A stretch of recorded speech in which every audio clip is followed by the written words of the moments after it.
ఇక చూడు, మొన్న డిసెంబర్ 31 అయింది కదా తాగుబోతుల దినోత్సవం. గాయాలనంట ఢిల్లీలో నిమిషానికి 1300 బిర్యానీ ప్యాకెట్లు అమ్ముడుపోతున్నాయట. ఆర్డర్ మీద ఆర్డరు, నిమిషానికి 1300 బిర్యానీ ప్యాకెట్లు ఆర్డర్ చేసిరంట. సాయంత్రం 7:30 లోపే 2,18,996 బిర్యానీ ప్యాకెట్లు కథమైపోయినాయట. 2,18,996. చూడు, పండుగ అంటే పండుగ. ఏం పండుగ అంటారు ఇది? నా సామిరంగా ఈ ఒడిపెట్టిలో ఈ పండుగ పాడైపోరు. ఈ దేశంలో ఏ పండుగ కూడా ఇంత గిరాకీ లేకుండా నాకు తెలిసి. మళ్ళీ చాలా మంది ఏమంటారంటే ఈ పండుగ మనది కానే కాదంటారు, కానీ అంటోళ్ళు అంటూనే ఉంటారు, చేస్తోళ్ళు చేస్తూనే ఉంటారు. చూడు, మరి బిర్యానీ ప్యాకెట్లే గండిపోయినాయి. మరి అంగూర పండ్లంట, మళ్ళీ పోతే చిప్సు, వాటర్ బాటిళ్ళు, ఎన్నో రకాల తిండి, పిజ్జా, బర్గర్లు విచ్చల విడిగా ఎన్ని అంటే గండికి కథమైపోయినాయట. స్విగ్గీ వాళ్ళ దాంట్లో ఇదే టాప్ అంట.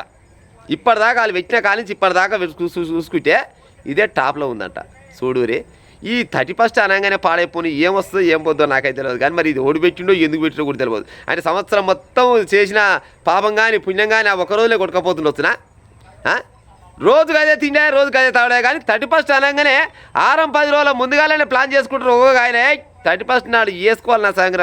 ఇట్లా చాలా మంది చాలా రకాలుగా చేసి ఒక్క రోజు కూడా కాదు, కొన్ని గంటల వ్యవధిలోనే 2,18,996 బిర్యానీ ప్యాకెట్ తినారంటే మరి తెలిసినే గిన్ని. మరి ఒక ఢిల్లీనే గీపుచ్చుంది. మరి దేశం మొత్తం ఎంత కావచ్చు?